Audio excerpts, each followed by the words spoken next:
The webinar will begin shortly. Please remain on the line.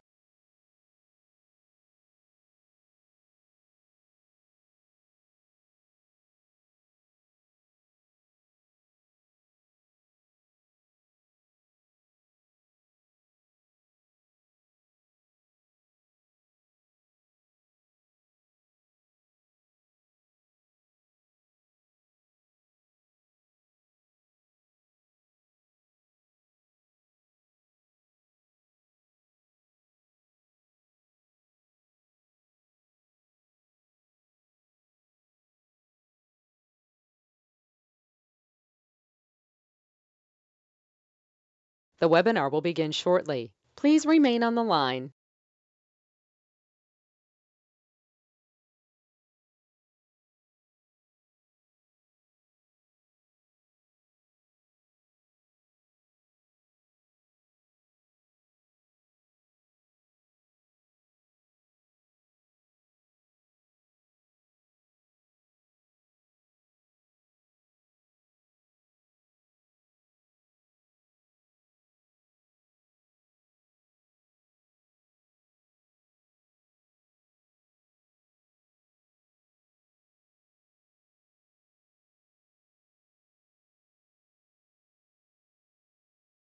The webinar will begin shortly. Please remain on the line.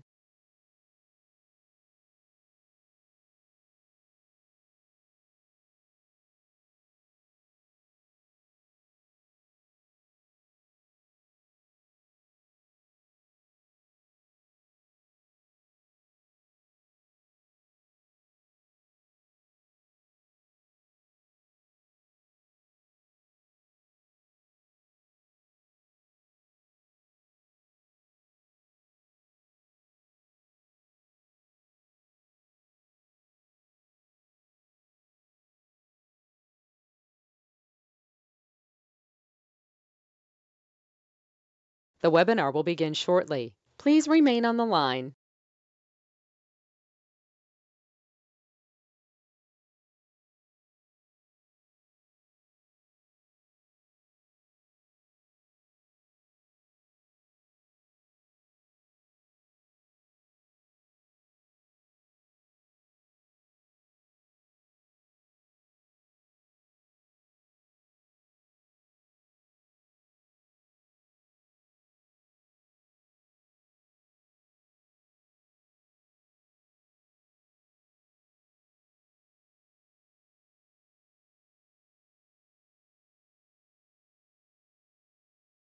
The webinar will begin shortly. Please remain on the line.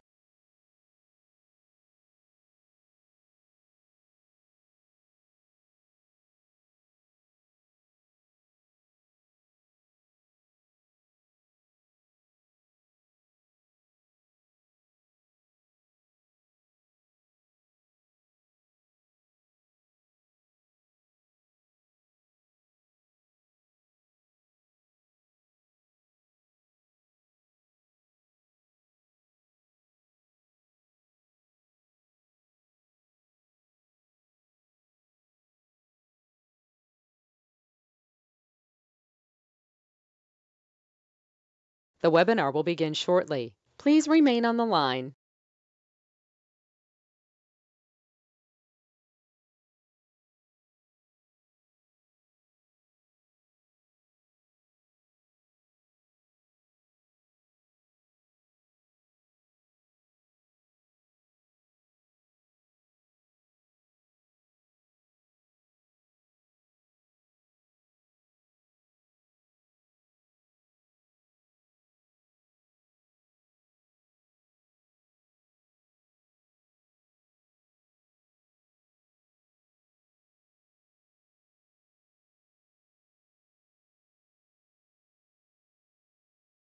The webinar will begin shortly. Please remain on the line.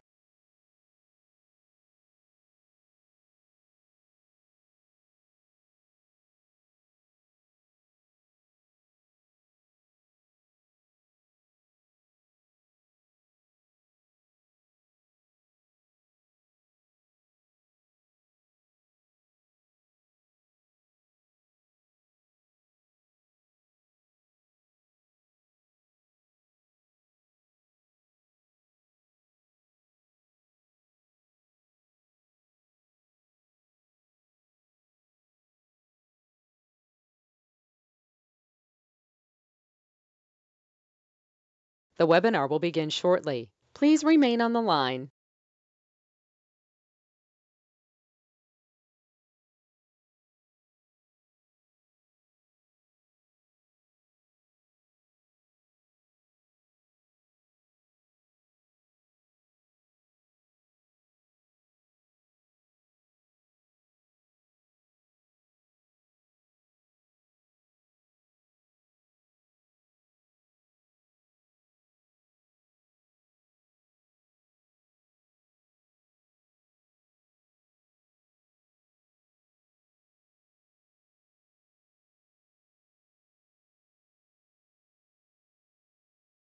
The webinar will begin shortly. Please remain on the line.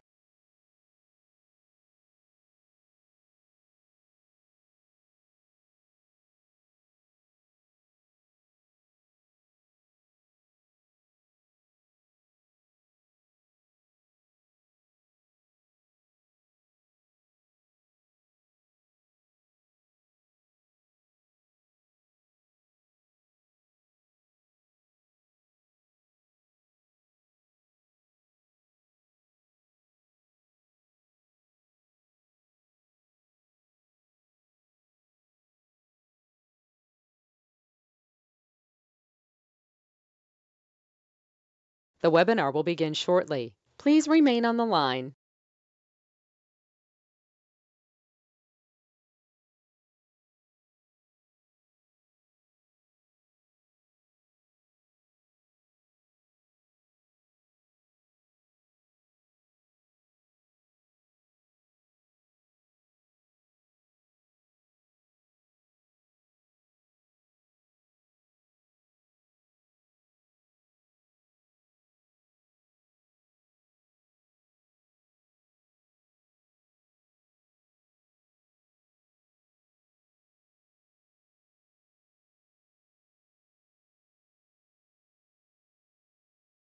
The webinar will begin shortly. Please remain on the line.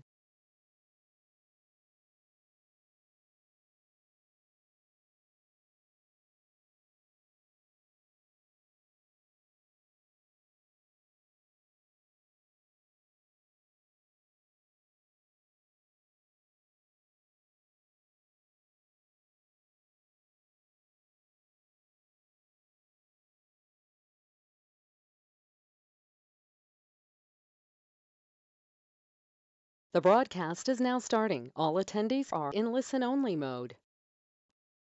Hello everyone and welcome to your Amazon Fulfillment Centre virtual tour.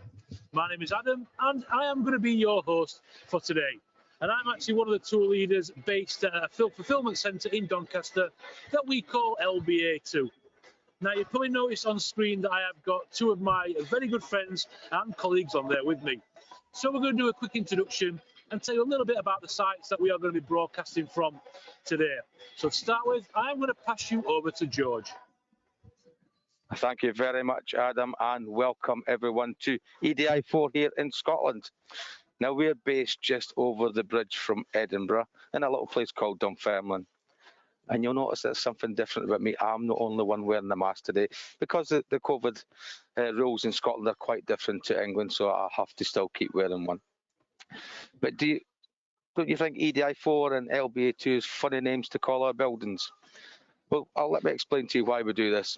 So we name our buildings after our nearest international airport. Closest one to me is Edinburgh, so the code for Edinburgh is EDI. And the number 4 means we're the 4th Amazon building to open up in the Edinburgh airport area. I'll let you work out the rest. But for now, I'm going to pass you down south to Rachel. Thank you very much, George. And again, a huge welcome to everybody joining us today. As George said, my name is Rachel, and you're joining us at BHX1, which is in Rugeley, and that's located in Staffordshire for those that haven't heard of us. Now, I have some incredible views to show you throughout the tour today, and a bit of a closer look, a bit of an in-depth view at how we do some of our processes. But for now, I'm going to pass you back over to our host, Adam. Thank you very much, Rachel, and thank you very much, George, for those fantastic introductions to your sites there.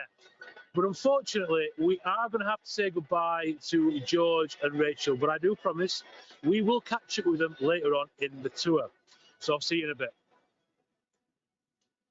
Now, somebody else who I need to introduce as well is my very good friend and colleague working in the background, which is Sam. Now, Sam is going to be doing all the techie sort of stuff as well and monitoring the chat box as well, because you may have noticed that on the side of your screen there is a question or chat box as well. Now, you can use that to ask us any questions that you like as we are going through the tour. Also, you can use it to ask us anything you may have missed, or you may not have understood what we may have said, because some people do say it's our accents, or it could be George's mask that's muffling the sound a little bit. So if you're not sure, stick it in the chat box and Sam will just clarify what I have said. And don't forget to ask us them questions as well, because we will leave a little bit of time at the end of the tour to answer any of your questions. In fact, why don't you give it a try now? Use that chat box. Let us know what your name is and where you are streaming our tour from. And I'll do my best to do as many shout outs as I can as we are working our way through the tour. Right, now it's time to get started. And at this point of the tour, we like to play our welcome video. And today is going to be no exception. So I'd like you to sit back, relax, and enjoy this video.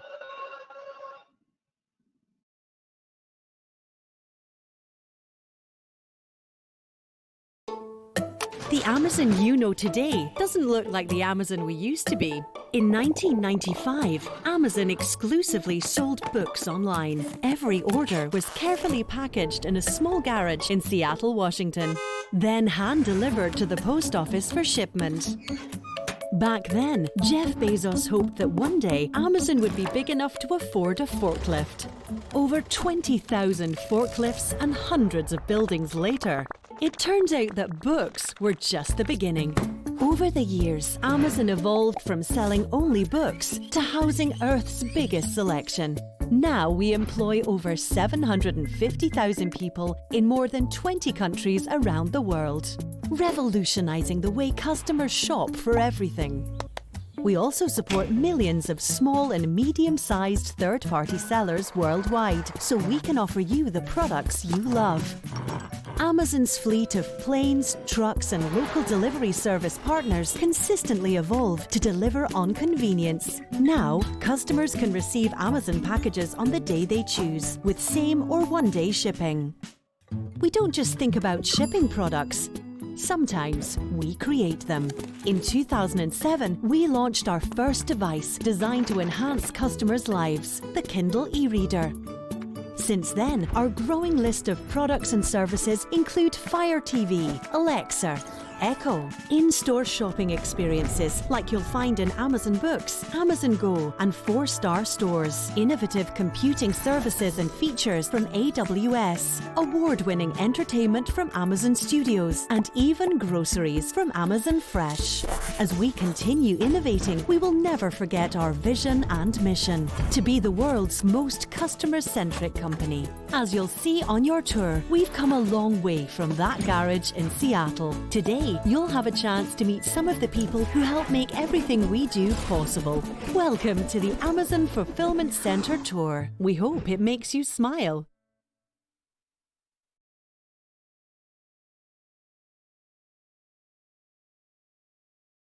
Welcome back, everybody. I do hope you enjoyed our welcome video, and I do hope that we are going to make you smile today as well. Now, we've had a shout out that's dropped into my chat box, and it's from one of our guests in Dunfermline. And I'm going to, and I apologise if I pronounce your name wrong, please, I do. Aksaya from Dunfermline. Again, I'm sorry if I pronounce it wrong. But remember, get your questions in there and any shout outs as well as we're going through. Now, here's a little bit of information for you about Amazon. Now, believe it or not, last year, Amazon created an extra 10,000 new permanent roles in the UK. Now, that took us to over 70,000 employees in the UK as well. And in addition to that, we also created 1,000 new fully funded apprenticeship roles. And alongside the apprenticeship roles, we had a £2.5 million apprenticeship fund. And that fund was actually there to help small businesses in England upskill their workforces as well. Now, in the EU, we've actually got well over 50 fulfillment centres. And our fulfillment centres are actually split into two areas. We have inbound and we have outbound. Now, please bear that in mind, because there may be a quiz at the end of this as well. Right, what is going to come up on your screen? Well, it's come up already. Is a slide. Now, this slide is showing you the areas and processes that we are going to be visiting today. And the first area we're going to be visiting is our inbound area, and this is where all the items will come into the building. From inbound, we're then going to go through to store. Now, store is just a fancy word for putting items away. From store, it's then through to pick. Now, pick is when we actually get the items off the shelf once they've been ordered by our customers on the Amazon website. So from pick, it's then a short trip through to pack.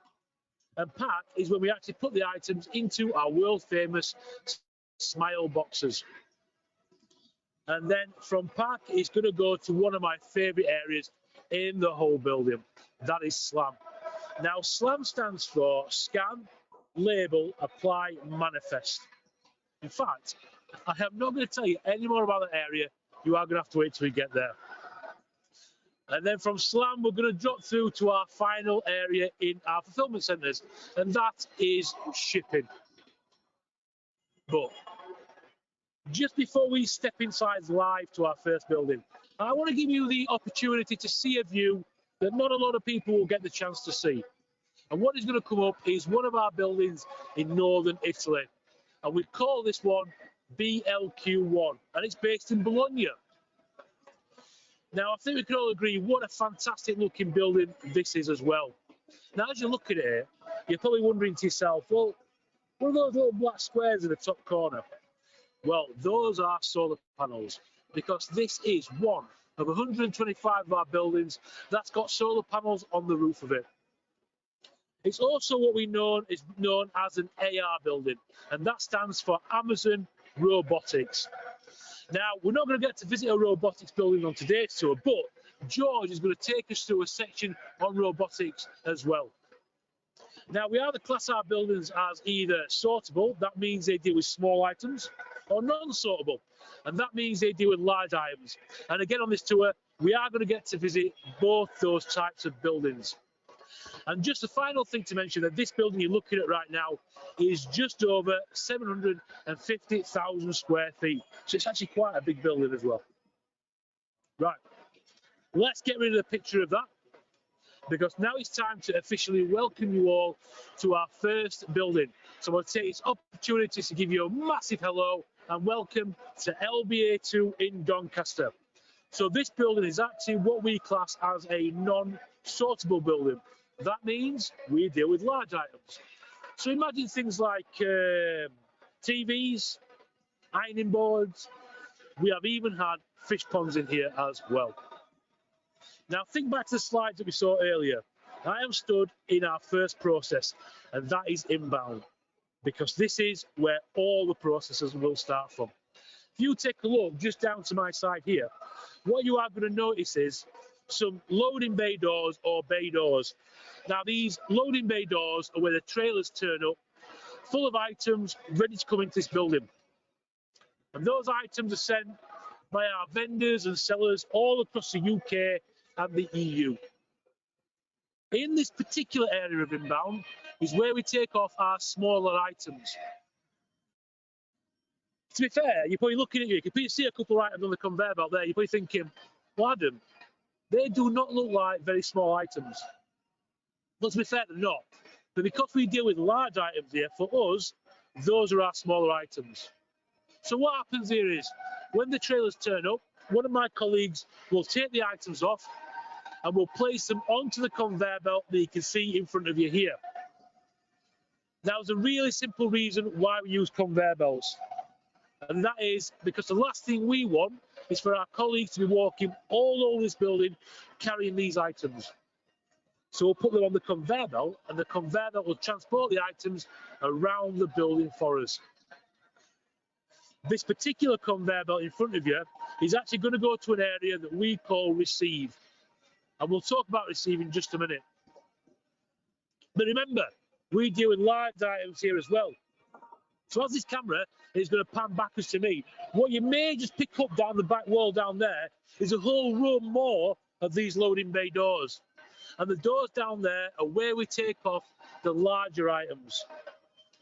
So when the items turn up down there, again, one of my colleagues will take the items off, but this time using a special truck, and that truck is called a forklift truck. Because the items are large, they'll arrive on wooden pallets and they will stay on those wooden pallets.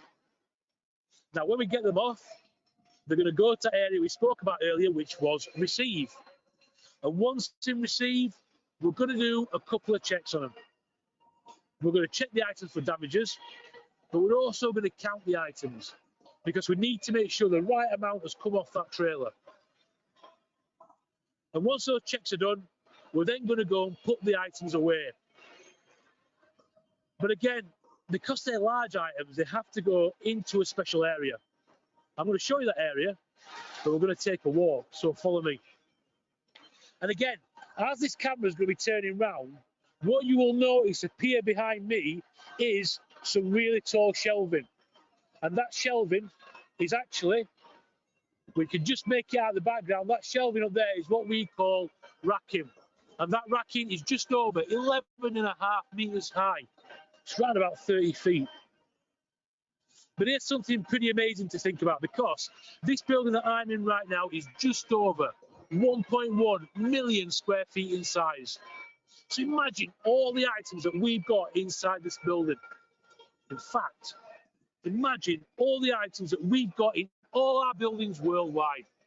And over half the items in those buildings do not belong to Amazon. They actually belong to our third-party vendors and sellers. And what we do with them? Well, we'll fetch them in for them, we'll store them for them, we will pick, pack, and we will ship the items out for them as well. We'll even take care of the customer services for them. And we call that Fulfilled by Amazon. So, we've seen what happens to the larger items. But what about those smaller items? Well, we saw a couple of them on the conveyor belt down the front. Well, they started their journey, and where they've gone is they've made their way up this conveyor belt here. And actually, it is looking a little bit empty today as well. But there is one item on there right now. And it's going to arrive at this row of desks that you're just seeing here. Because this row of desks just here is actually what we call the receive line. And my colleagues that work on these desks, what their job is they'll take these items off the conveyor belt at the back. They'll do those 2 checks you spoke about earlier. So they'll check them for damages and they'll count them. But something else they're going to do is they're going to scan the barcode that is on the item. Now, the barcode at Amazon is really important because not only does that contain all the information that we need to know about an item, but it also allows us to track the item, no matter where it goes inside our building. And once you scan that barcode, you'll then place the item into one of these cages that you can see just here. And once this cage is full, those items are then ready to be put away. So remember stowing. But for this next section, I'm actually going to pass you to talk about stowing and a little bit more. I'm actually going to pass you over to my very good friend and colleague, George, who's going to take over from me. So, George, it's over to you. Thank you very much, Adam, and thanks for that great introduction to the tour. And welcome back to EDI 4 here in Dunfermline in Scotland. Now, Adam says his site was 1.1 million square feet. We are so much bigger than that. We're 1.5 million square feet. And the biggest reason for that is we're the customer return site for the UK. So most of the items that come back from our customers will come back to this site here. But let me tell you how we do stowing. And in this site, we're a non-robotic sortable site. So everything that we sell has to fit inside one of these totes. Anything larger will go to a site like Adam's down at LBA2. So everything we sell has to fit inside. So the largest thing you'll probably get from us is maybe a small microwave oven, a toaster, something like that. But let me explain to you how we do stowing. So we'll store in areas like this. And we've got rows and rows of this. And if we just tilt that camera around, you'll see the length of our tower. And as you can see, it seems to go on for quite a bit. It kind of looks like these magic mirrors that you get when you're at the fairground. But trust me, it does go on for a long while. So the totes will come from our receive area. The goods will come in these totes. On the conveyor belt, which is just behind me, you might just see some totes moving around there. And the associate will take the items and place them onto a trolley. Now they need to find out where the space is for these items to go, but our computer will work that out for them. At our start of shift meeting, the associates will get told where the optimum space is for that day's deliveries.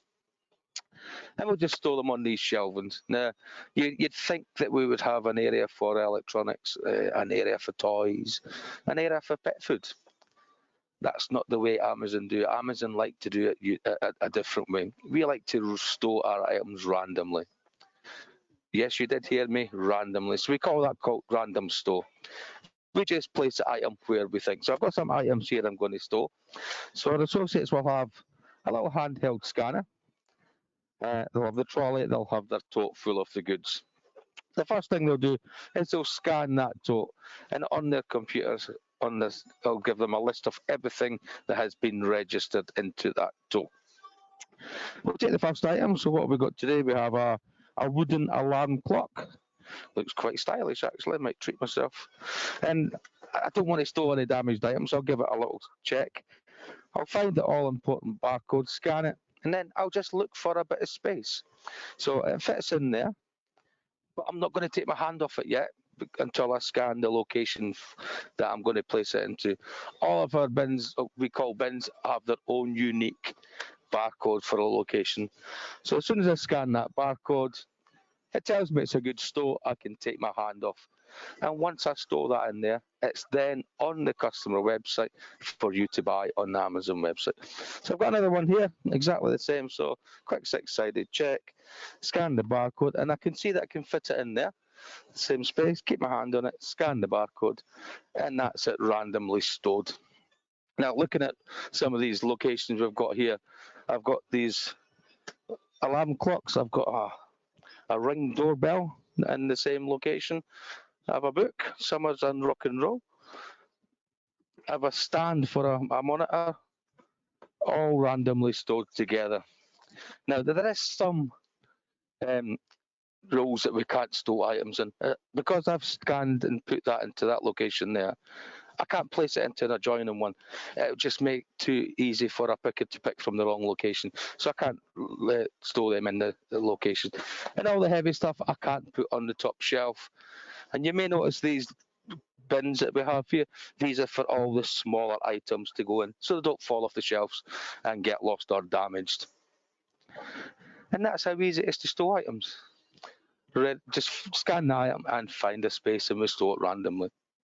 But once we do store them, they are available to buy on the Amazon website. And our next process is what we do is picking. It's when you click buy on that Amazon website. And the equipment that we use is exactly the same. So when a picker signs into the scanner, they'll get allocated an area of where they're going to be picked. Now, I'm standing in our pick tower. It's 4 levels high. I'm currently on the 3rd level. And if I do scan into this level, I will stay on this level picking. I won't be up and down stairs in between pick. And there's also a sort of a pick path where we'll pick items in. We'll start at one end and we'll just keep following down.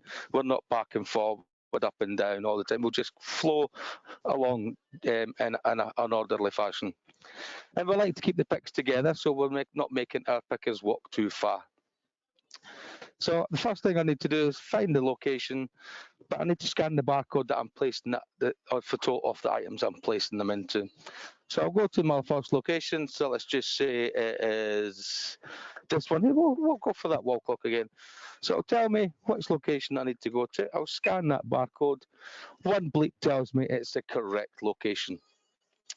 I'll give me a description. I'll give me a barcode. It'll also give me a picture on my screen, so it can make it easy for me to pick the item. So again, I'm going to do a 6-sided check because I don't want to damage any items. I'll scan the barcode, place it into my tote, and by the time I've done that, my next pick will automatically come up on the scanner. Now, it could be the next bay, or it could be in the next aisle. and I'll just travel to that location, scan it, again, check what I'm picking for with the picture, the barcode, and the description, find what I am, six-sided check, scan it, and then place it into my tote. Now, there is a weight limit for these totes, it's 12 kilos, but I'm not going to know what all the weight of all is, but a computer knows all that. Because when we bring items into the building, we put them through what's known as a Cubiscan process, and that takes the weight of the products and the dimensions, so we know how much things can fit into this tote.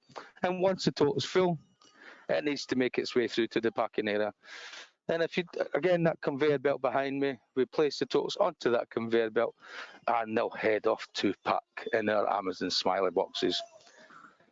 Pretty easy how we do it, isn't it? Store them, we put them away, pick them, we take them off. Very simple. Now, since 2012, we started to use Amazon robotics in some of our buildings. And Sam's going to bring up a little video of these little robots going around. And is it up yet? Oh, it's coming.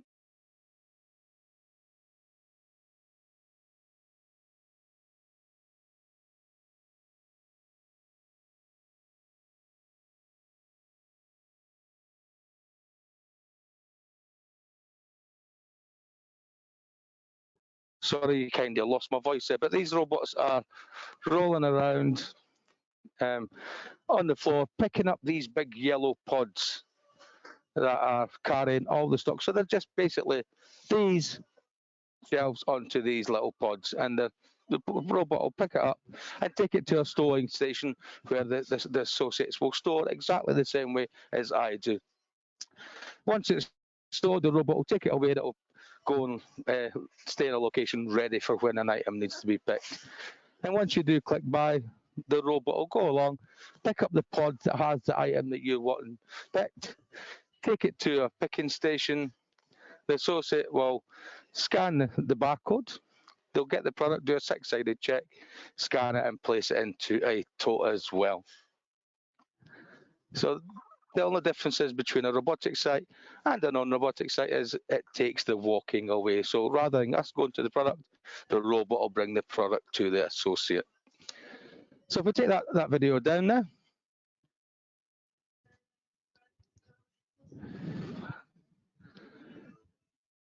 And so that's just giving you a quick view of what the robotics done.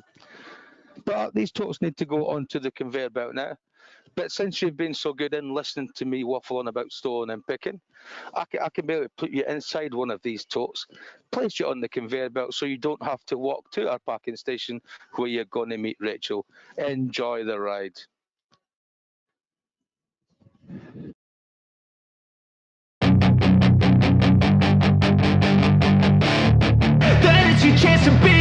Hey kid, don't ever let them get inside your head.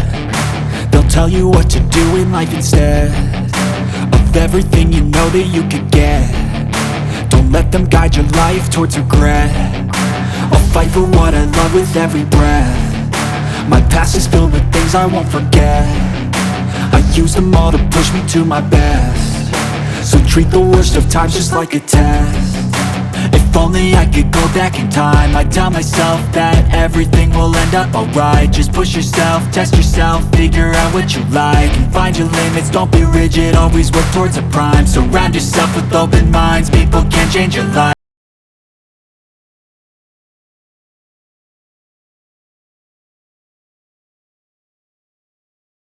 Apologies, Rachel, we don't seem to have your audio. If you could just give us a quick check. Oh, how's that? Perfect, thank you. Perfect. So sorry about that. It's Monday. I'm a technophobe. I apologise. But with that, let's be honest, that was a fantastic way to travel from Pack with George to where we are now in Pack. Now, back into your introduction, I said my name is Rachel, and you're here with us at BHX1. Now, I'm not alone. I do have Rebecca joining me for this process. Rebecca, are you still okay with us filming in this area? Thank you very much. So Rebecca's going to be in the background just demonstrating how we do this pack process. So before we do anything, Rebecca is going to sign into her computer that you can see above her, and then she's going to pull one of the black totes that you see down the back off of the conveyor, which is going to be filled with our customer products. Now, once she scans that barcode on the side of the tote, if you're able to see there, it's going to flag up all of the items that she has within that tote on her screen. And what's really clever at this point is if there are any priority items, so let's just say a same day deliver, or just something that has to be packed quickly to make our shipment on time, it will flag up on the screen so we know to pack that item first. Now, there's nothing flagging out on her screen, so if there's nothing that flags, you can select anything and just start. Now, once you get your item, before you do anything with it, you perform a 6-sided quality check. Now, that's to make sure that there are no damages to that product before we start the process. Now, once you're happy with the quality of that, you can find the barcode on the item and give it a scan. The screen then flags up what size box, bag or envelope is recommended for that product.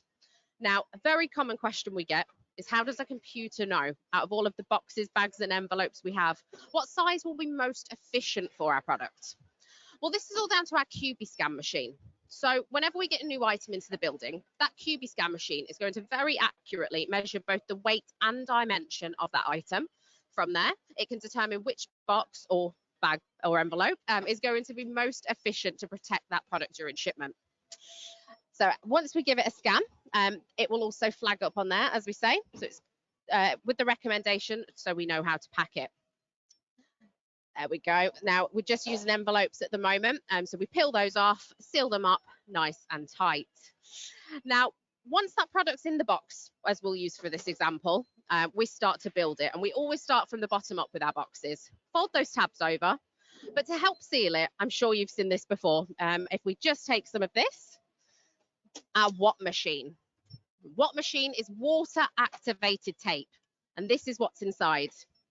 So we do have a dry tape, and that water that's in the side of that machine is going to activate the adhesive.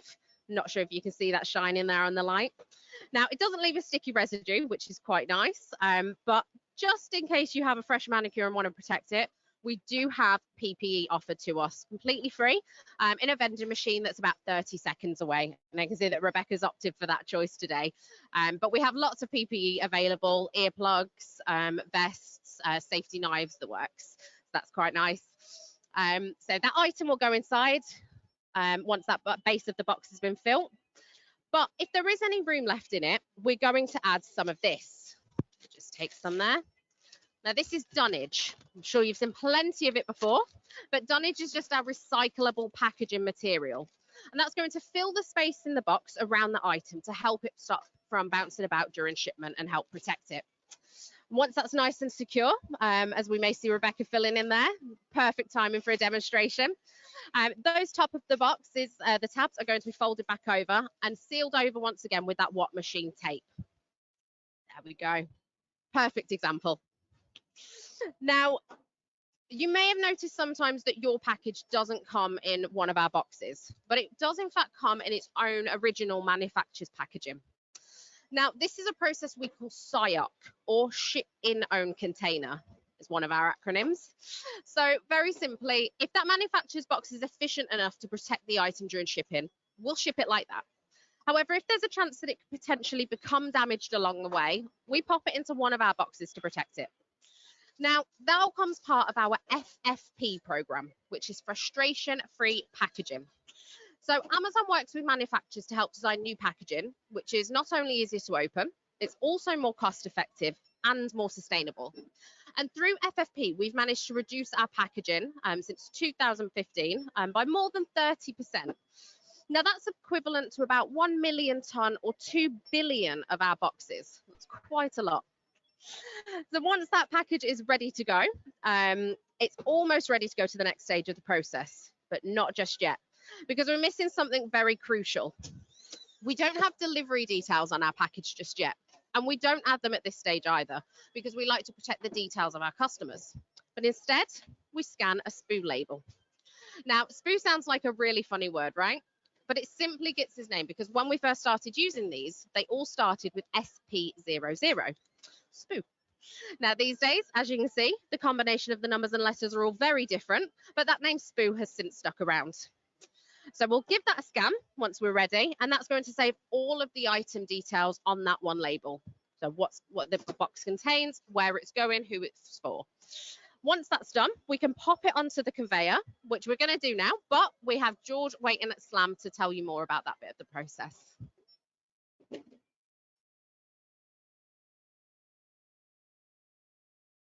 Thank you very much, Rachel, and fantastic packing of our boxes. And as you can see, they're all heading down the conveyor belt towards our SLAM machine. Now, don't worry, SLAM is not what we're going to do to the packages. It's an acronym that stands for Scan, Label, Apply, and Manifest. And I'll take you through all of them processes. So as the packages come down the conveyor belt from pack, they'll come to this first part here, and that's where we do our final quality control check. So you'll see the parcel comes along, it's scanning that all-important spool label from the light that's flashing on the top. But we're also weighing the package in as well. Now, how does weighing the package give it a final quality control test? Well, as I said earlier, we do a QB scan process when goods come into the building, where we weigh and measure all the products. And once we scan that spool label, we know what's inside that package. We know the weight of the product, or products if it's multiple items. We know the weight of the box, and we know how much dunnage should be in there. And we'll reference that to all the items weights on our database. And if it's good, it gets passed on to the next part of the process. But if we think that there's a discrepancy there, that it doesn't quite match the tolerance that we expect, we won't put a customer address label up and send that out to the customer and possibly disappoint that customer. What we'll do is we'll divert that package onto a different conveyor belt, and it'll head off where it's the job of our problem solvers to open that box, make sure everything is correct, or if something's not quite right, get the item repicked and get it put into that box, sealed up again and back onto the conveyor belt. We don't want to hold that package up as quickly as possible. But once the items have all been weighed and scanned, I'll let you get in a little bit closer. You don't want to see me, you want to see this process. It's getting weighed and it's getting measured, and it's also scanning that spool label. And once all that information has been collected, it'll then head off to the second part of our SLAM machine, which I think is probably the best part of the process you're going to see today. It's where we'll print and apply the customer address label. And you'll see there's a little robotic arm that will come down and place the label onto the box. But we don't place the label onto the box, we blow the label on. There's a little gust of air, the robotic arm will stop a couple of millimeters away and it'll blow the label onto the box. We don't want to damage that box or the goods inside it. And once the label's on, that's it manifested, and then it heads off through the hole in the wall to our shipping area. I could stand and watch this all week. I've been off for a couple of weeks. I've missed this, so I might stand here after the tour. But once you get your parcel to your house, have you ever wondered which FC has delivered it to you? Well, let me tell you a little secret. So once you get your parcel, and in the bottom corner of the address label, you'll see what it says here where my finger is, EDI4. So that tells me this parcel has come from this FC here. It may have even passed through the SLAM machine. So if it says LBA2, you know it's come from Adam's site. Or if it says BHX1, it's come from Rachel's site today. You may need to learn your area code, your airport codes for the over 300 different FCs we have worldwide. Cool. So that's the parcel's got their address label on, heading off through the hole in the wall. And again, I'm going to put you back onto the conveyor belt, set you on top of one of these packages, give you a little ride through to shipping, where Rachel is going to explain that to you. Enjoy this last ride.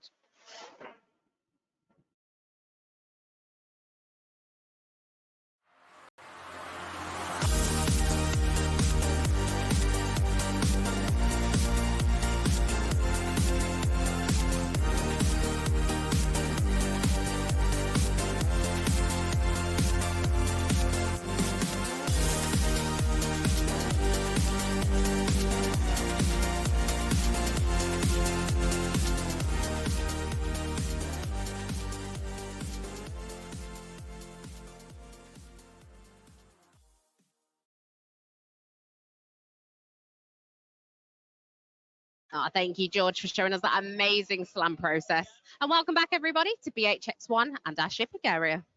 Now, in fact, we're stood right above our shipping area. In my opinion, what has to be one of the most amazing views from inside any of our buildings. Because from here, you can really see the size and scale of our building. So if you didn't know what 750,000 square feet looked like before, hopefully this gives you a better indication. Now, as George has just mentioned, those packages have now left that slam area and they're now heading along an area we call the ship sorter. So I'm just going to move you over and see if you can see that. So those packages are going to travel around that ship sorter. Let's just get you in view. There we go. They're going to travel across that ship sorter and they're going to actually be scanned again. There's the little sensor and the barcode. So it's then the job of the cloud computing system and an algorithm to determine which of the chutes to send that parcel down. Now, depending on the customer's address or where we're going to send that package, that will determine which chute we send it down. Now, if you watch very closely, when the packages reaches the top of the correct chute, it's automatically pushed off and down it goes. And that's a process that's going to continue until the pallet at the bottom of that chute is full. At that stage, one of our employees is going to move that pallet over to the other side of the building towards our outbound docks. So just going to move you over. Get a great view of our building there. Now, if you look very carefully, you'll see that door 85 is currently open. Now, that means that we've got a trailer backed up to door 85 and employees are going to be down there loading that trailer. So once that truck's full, it's going to leave to a delivery station where those small packages are going to be loaded into delivery vans, finally ready to deliver to our customers' addresses. Now, that's all from the tour part of today, but want to give you the opportunity to get some questions in there for our live Q&A. Now, I want to also take the opportunity just before we get there to answer one of our most common questions that we get. So one of the most frequent questions we get is about our pay. Very hot topic. But in the UK, our pay starts at between £10 and £11.10 at minimum per hour. Now, that depends on location, whereabouts across the UK you are. But what I love is that this is for all employees. That's full-time, part-time, temporary and seasonal roles. And it's not just in our FCs like you've seen today. It's also across our sort centres and our delivery stations. Now, as employees, we're also offered a very comprehensive benefits package. Now, that includes a whole range of benefits that go from private medical all the way to life assurance. And we even get a cheeky little employee discount on top of it all. But that is all that's all from this part of the tour today. But as I say, we do have time still for our live Q&A, so get those questions in. But for now, I'm going to hand you back over to our host, Adam.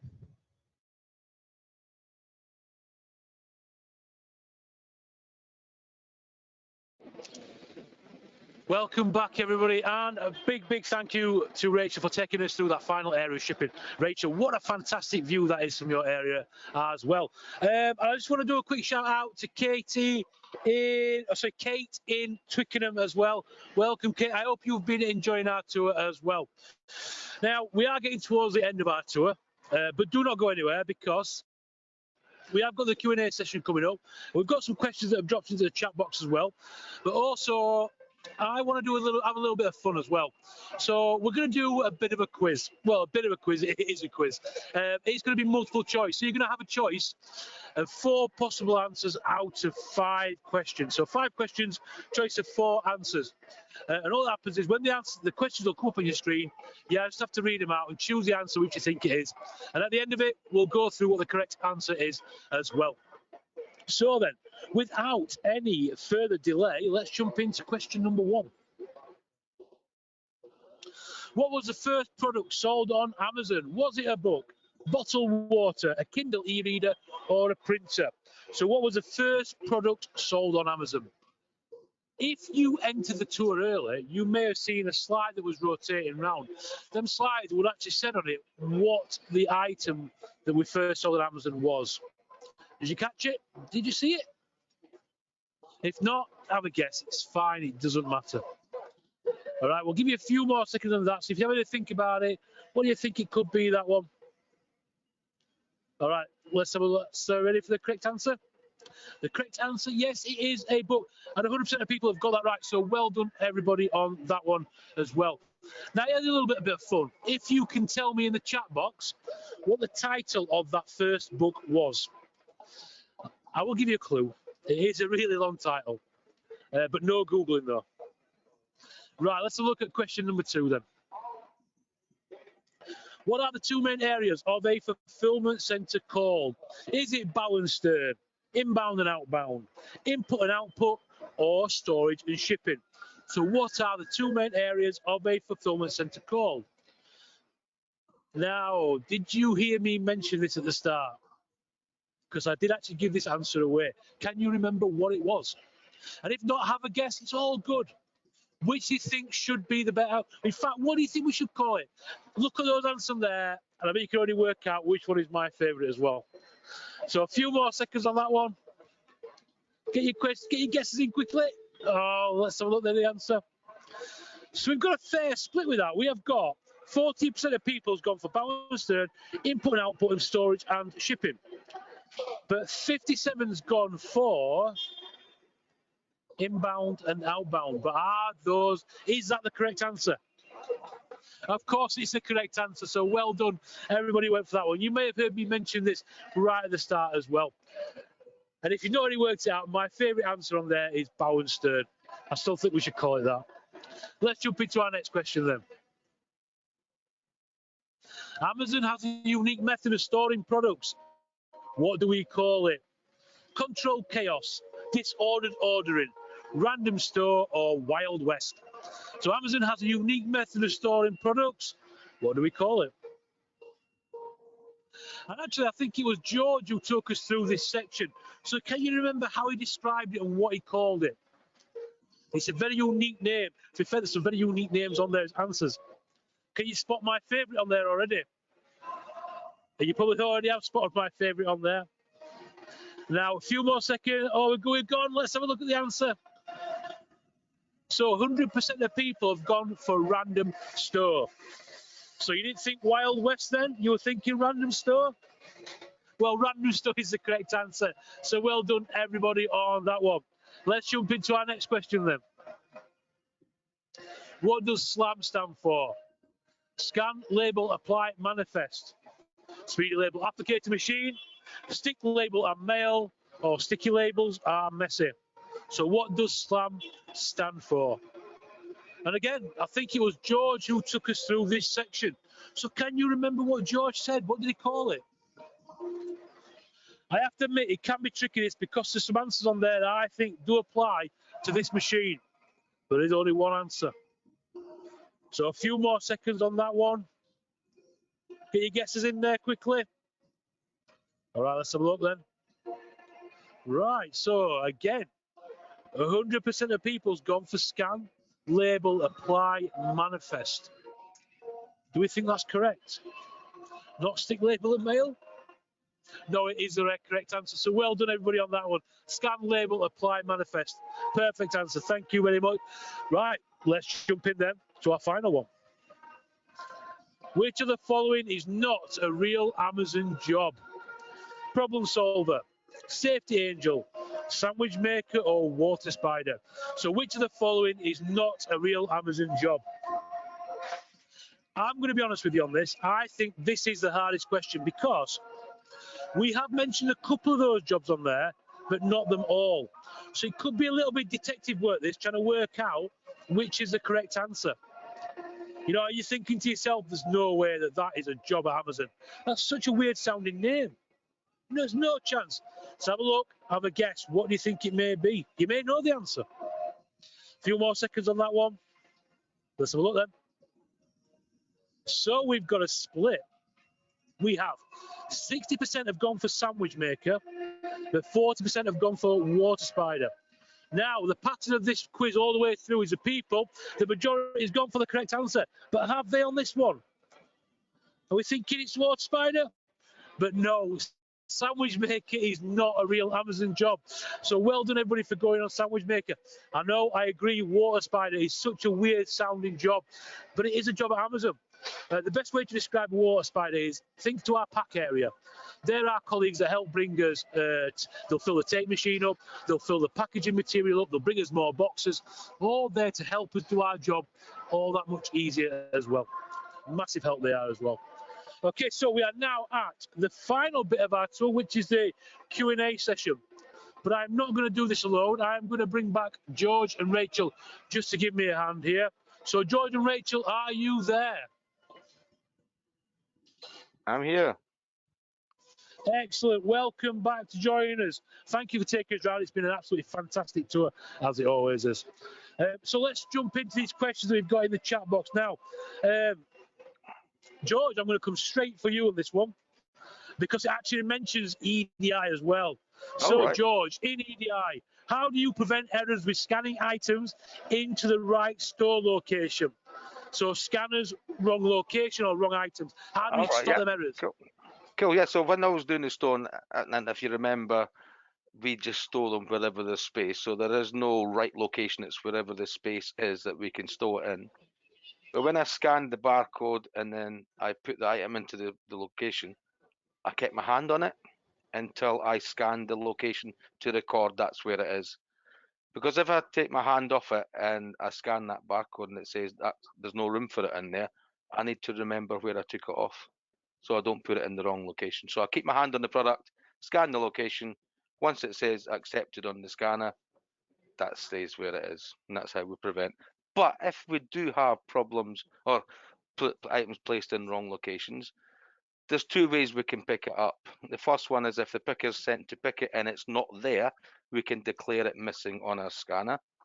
And then that will send a message to our quality control team and they'll come along and check to see where the item is, and they'll check the locations round about to make sure that it's not been placed in the wrong location. Hope that answers your question. No, it's a fantastic answer. And I think sometimes, George, you forget how useful those scanners are as well for doing loads of different things, you know, like reporting errors, or if a box is too heavy for me to lift up myself, I can report it as too heavy. So it's a fantastic bit of kit as well.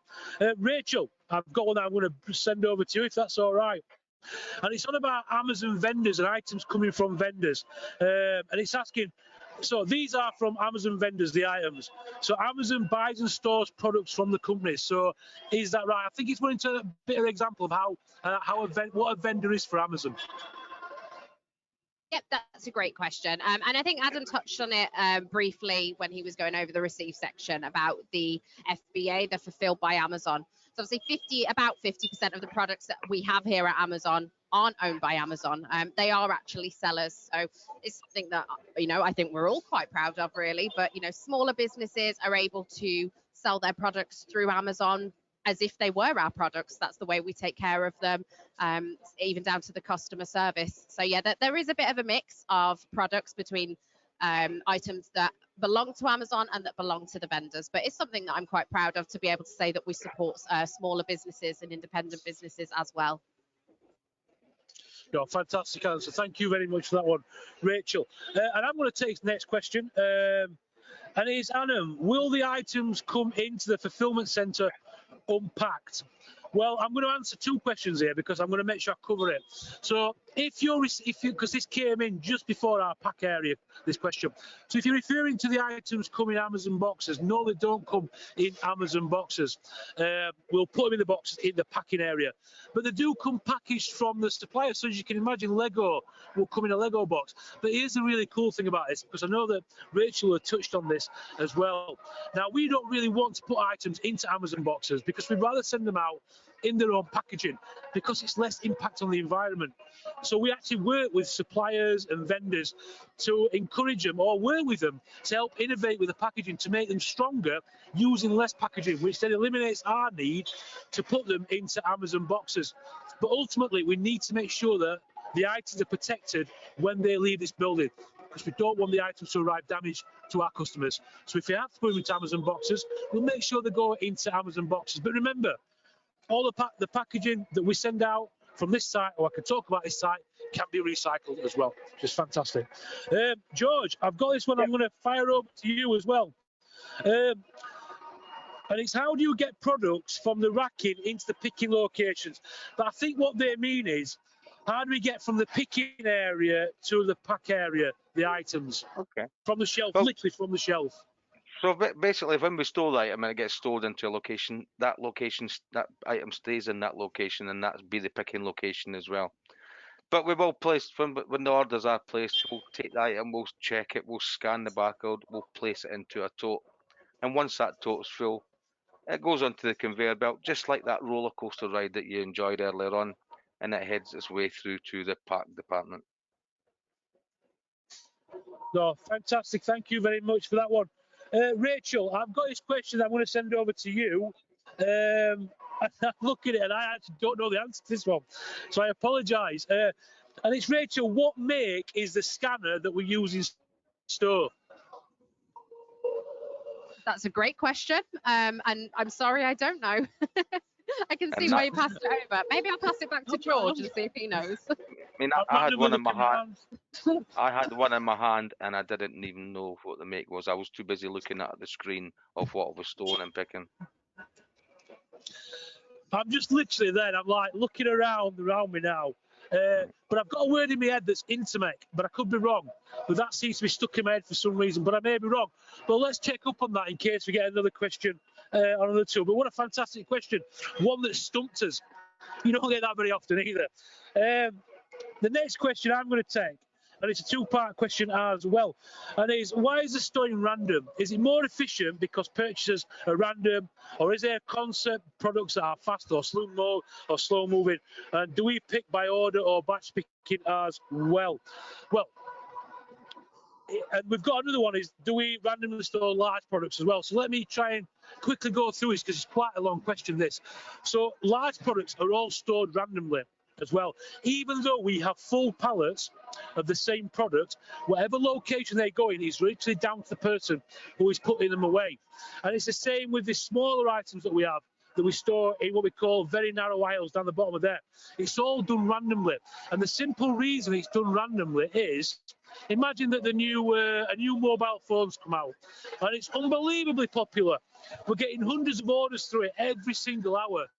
Now, if we had all these new mobile phones in the same location, we'd have everybody trying their best to get to those locations, and we'd have basically stoppages all over the building of people trying to get these phones out. So we split them up. That way, then, everybody in the building has easy access to them and can get to them a lot easier as well. And we have some, and he asks about order picking and things like that. Well, here's something interesting that may have been touched on as well, that you may not have the same person picking the same order. So if I order two items, say a TV and a microwave, it's not guaranteed that the same person in this building will pick those items, because one item could be right down there and one item could be right down there. So it'd be daft getting the same person going all the way around the building to get the item. We need to save on time. So it'll split the order up. So it'll be the person who is nearest to that item at the time will get that item. Once it goes to the packing area, at that point then the items will be back up together as well. So yes, it is random even in large items as well. Oh, we've just had this question come in, and I have to apologise if I've got this question wrong. And it's actually referring to the racking that's behind me, so I'm sorry for stealing these questions, George and Rachel. And it is, on the question about products from racking into picking, I meant that behind you there are huge racks with lots of product there. How do these items get from somewhere a person can pick it for an order? Well, we have a special truck that's just coming out of that area there now. And that truck is called the High Level Order Picker. And what it'll do, it'll drive down an aisle and the cab will lift up with the person in it. The person will take the item off the shelf or the pallet and put it into a cage behind the truck. And these trucks go to a height of about 11.5 meters right to the top of the racking. If you're scared of heights, it's probably not the truck for you to drive that one as well. George, I have got a question for you that's coming here. And it is, George, do all deliveries come from the same centre? Oh no, they don't. I mean, I had a delivery yesterday. It came from down in Bristol. I had a delivery on Friday because my wife likes to order lots of stuff. It came from Manchester. So when you place your order, our system will look at a few things. It will look at where you live, where the product is within our network, and what delivery option you have chosen. And it will then work out the quickest and easiest way to get it to you in the time scale that we've promised. So if you're a Prime member and you've ordered it 24-hour delivery, our system will go, right, it's easier to get it from there than it is from there because we can get it quicker that way.